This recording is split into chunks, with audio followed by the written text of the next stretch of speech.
Assalamualaikum warahmatullahi wabarakatuh.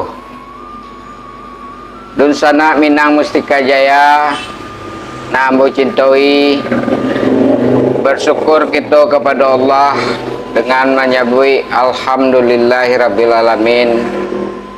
Wassalawat kepada Nabi, Allahumma salli ala Muhammad wa ala ali Muhammad.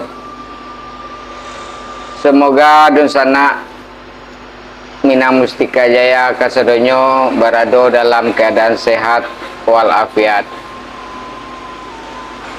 Mungkin dalam usaha ada terasa agak menyesak di dedo karena rata-rata banyak di sana mengatakan pasal langang galih tak ada nama Bali atau kurang nama Bali atau bertambah rendah daya beli konsumen saya kini go. Namun semoga di sana bisa bersabar dalam melewati dan mengatasi persoalan-persoalan dalam kehidupan ko dan selalu mendapat jalan keluar dalam setiap masalah hidup ko. Dalam video ko di sana kita akan mendengarkan bacaan surah Yasin, di mana surah Yasin ko memiliki banyak keutamaannya. Di antara lain kata Pak Ustadz, bisa memperlancar rezeki, mendapat keberkahan dalam hidup, mendapat kebahagiaan dalam hidup, memudahkan segala urusan, terindah dari malapetaka, dan banyak lagi keutamaan-keutamaan dengan kita mempadilahkan surah Yasin. Itu kata Ustadz yang pernah ambo dengar. Dalam video ko akan kita dengar pula jawapan dari Ustadz Abdul Somad. Jawapan ko atas pertanyaan jamaah tentang fadilah surah Yasin. Setelah itu kita lanjutkan dengan mendengar bacaan surah Yasin yang dibacakan oleh Ustazah Afrida Yanti atau Umi Ipit, yang mana Ustazah orang awak yang berada di daerah Duri, Kepulauan Riau. Jadi mari kita dengarkan keterangan dari Ustadz Abdul Somad.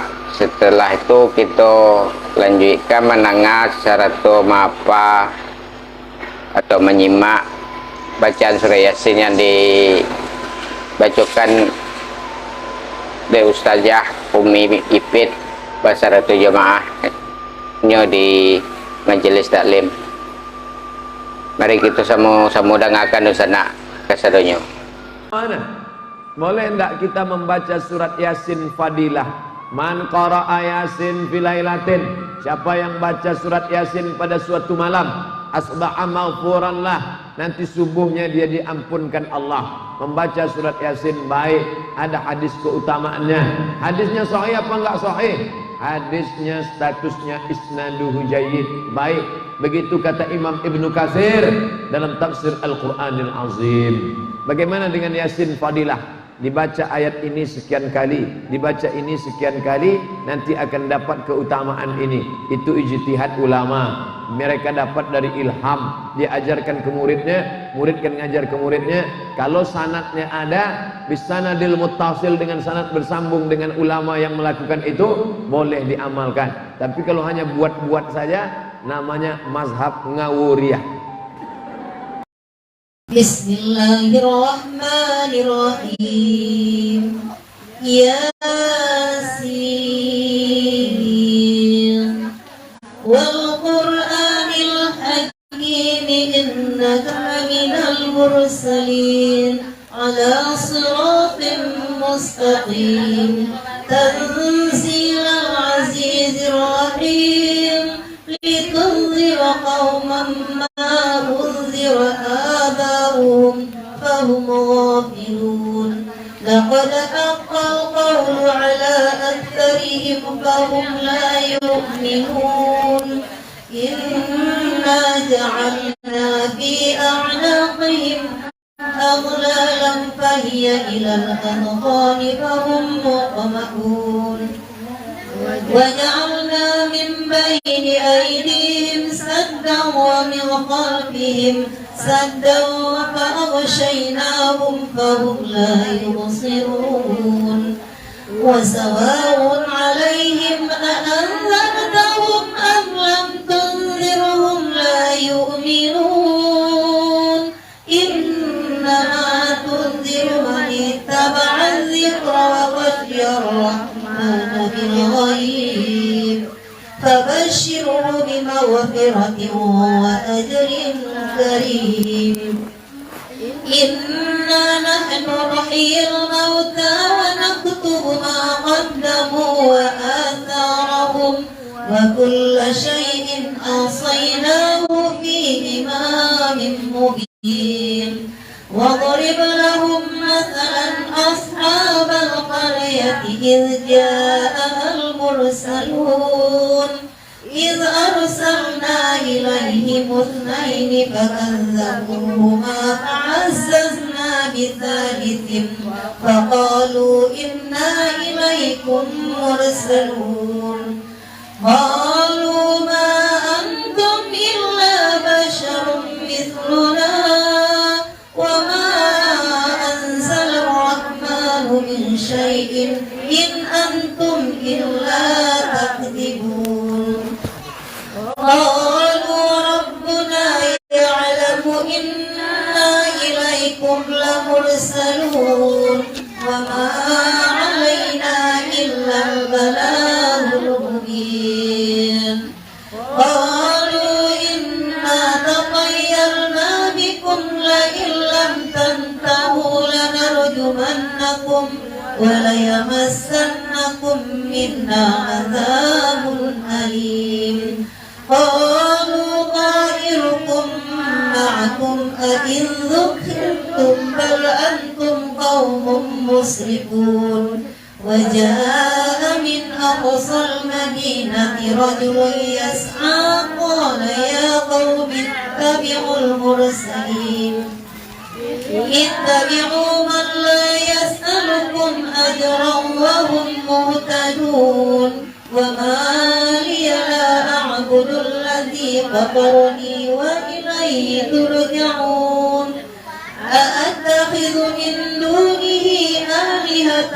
إن يردني الرحمن بضر لا تغن عني شفاعتهم شيئا ولا ينقذون إني إذا لفي ضلال مبين إني آمنت بربكم فاسمعون قيل ادخل الجنة قال يا ليت قومي يعلمون بما غفر لي ربي وجعلني من المكرمين وما أنزلنا على قومه من بعده من جند من السماء وما كنا منزلين إن كانت إلا صيحة واحدة فإذا هم خامدون يا حسرة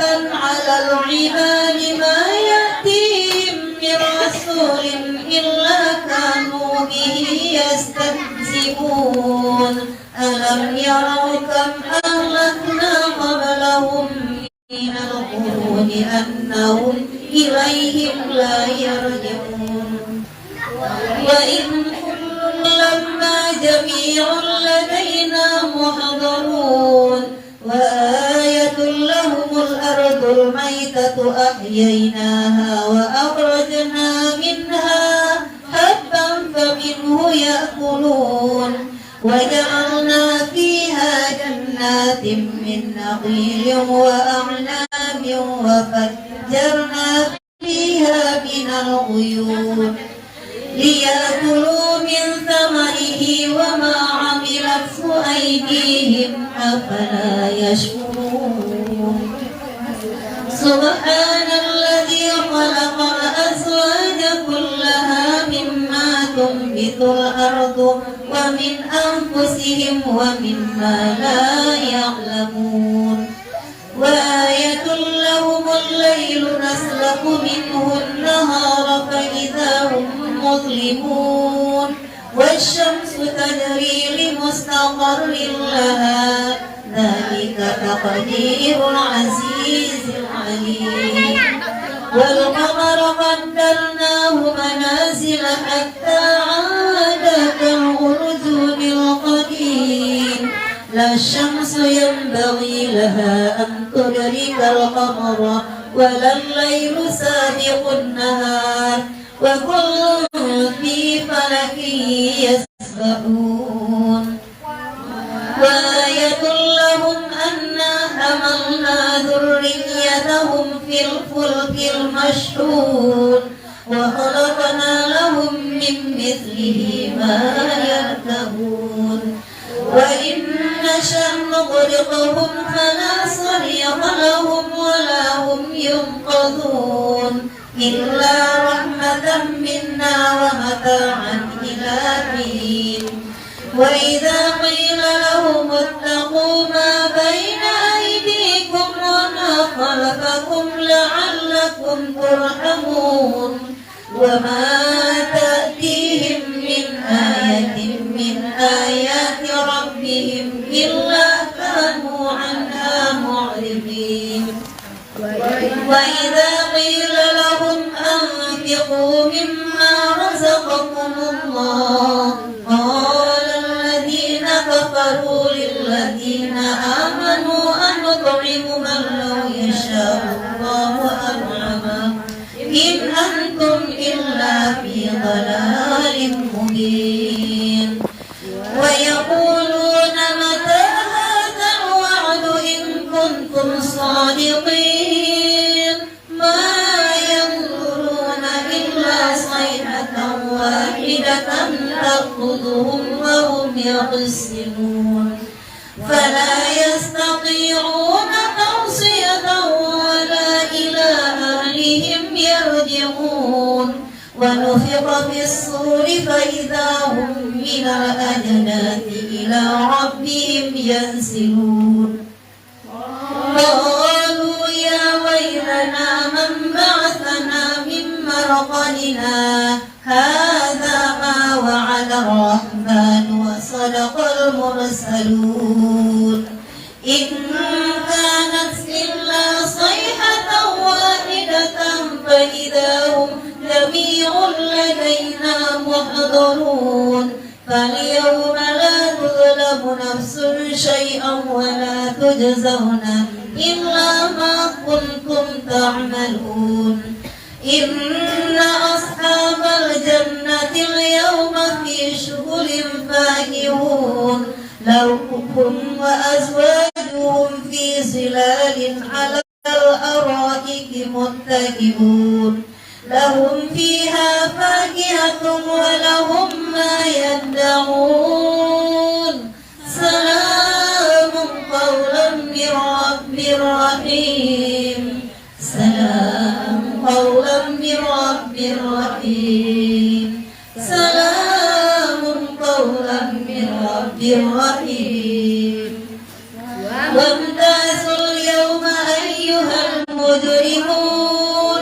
ألم أعهد إليكم يا بني آدم أن لا تعبدوا الشيطان إنه لكم عدو مبين وأن اعبدوني هذا صراط مستقيم ولقد أضل منكم جبلا كثيرا أفلم تكونوا تعقلون هذه جهنم التي كنتم توعدون اصلوها اليوم بما كنتم تكفرون اليوم نختم على أفواههم وتكلمنا أيديهم وتشهد أرجلهم بما كانوا يكسبون ولو نشاء لطمسنا على أعينهم فاستبقوا الصراط يبصرون ولو نشاء لمسخناهم على مكانتهم فما استقاموا مضيا ولا يرجعون. Demikianlah dusana Mina Mustika Jaya lah kita dengarkan penjelasan dari Ustadz Abdul Somad. Sarato lah kita simak bacaan surah Yasin yang dibacakan oleh Ustazah Umi Ipit. Lebih baik dusana dalam mengatasi kondisi misalnya galih nalangang usah kita tabo terpengaruh dek ajakan-ajakan nan salah karena ada dusana kita yang mengatakan dekat nolangang alah ka kapai kambah alah kapai ke dukun lah kapai ke datu sampai-sampai mau katakan beko penuh mah dukun beko karena orang banyak nalangang je. Jadi lebih baik kita melakukan amalan-amalan yang bisa membuat diri awak tenang, mandiri, membuat awak lebih bersemangat. Mungkin seperti amalan dengan fadilah surah Yasin yang Allah kita dengar tadi. Itulah harapan ambo kepada dusana, usah tersesek di kalau kesusahan melando, di kalau handangan atau susahnya dalam pencarian dalam kehidupan membuat kita salah jalan. Tetap berpegang teguh kepada ajaran agama kita. Kita orang Minang, orang nan cerdas, orang nan taimpi ndak di atas, tak kurang ndak di luar. Yang mana pepatahku sangat tinggi. Harus jo batin kita mendalaminya, ndak hanya kata per kata, karena itu merupakan keyakinan bahwa kita mampu mengatasi persoalan-persoalan yang kita hadapi. Demikianlah dusana kesedonya. Cukup sampai di situ video untuk kali ini. Mohon maaf atas segala kekurangannya serta kelancangan ambo. Terima kasih atas perhatiannya.